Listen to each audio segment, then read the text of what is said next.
Hey guys, how to prevent voting machine tampering.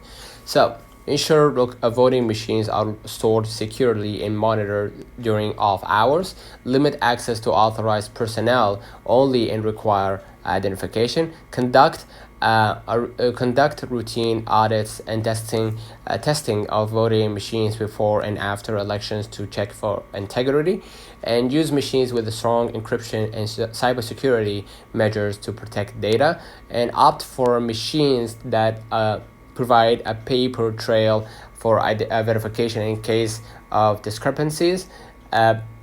Provide comprehensive training for election workers on detecting tampering and reporting issues promptly. By implementing these prosecution or precautions, the risk of tampering can be significantly reduced. So let's turn on the comments of this video. Hope you. Don't forget to like and subscribe. Thank you.